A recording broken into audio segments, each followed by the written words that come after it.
This morning on The Blend, we have with us Dr. James LaBerge, who is the medical director of Hospice of Lansing, Stoneleigh residents. Doctor, thanks so much for joining us. I'm wondering if you can tell us a little bit about Hospice of Lansing, Stoneleigh residents, and then also what your role is there. Well, thanks for having me, Bob. Hospice of Lansing is one of many local hospices in the area.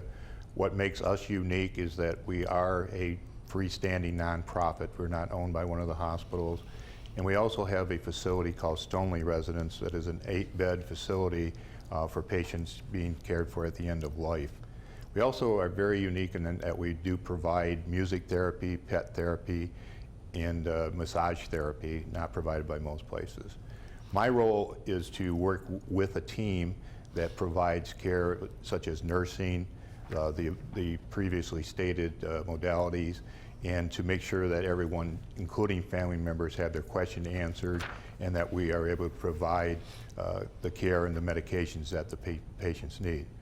One of the misnomers that we have with hospice is that patients come on and they're only on for a short stay, when actually, by definition, hospice is a patient who has a prognosis of 6 months or left to live, and we're not put on a time frame by that solidly that if a patient goes beyond that time, they can still stay on a hospice.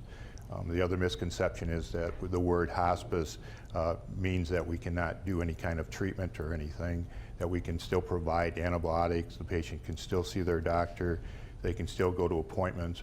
What we do is we provide modalities for the end of life, not for active treatment of disease, but we are treating the symptoms of the disease.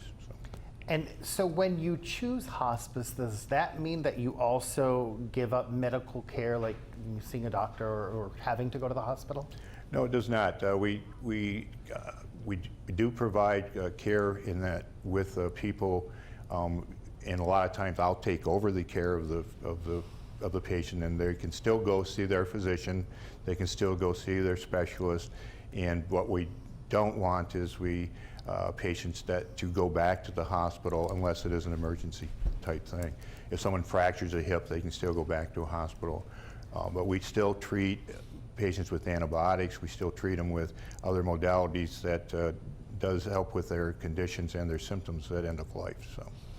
Well, thank you so much for joining us, and we've got your information on the screen, hospiceoflansing.org, 882-4500. Thank you so much, Doctor, for joining us this morning. Thank you, and be sure to wear your mask, everybody.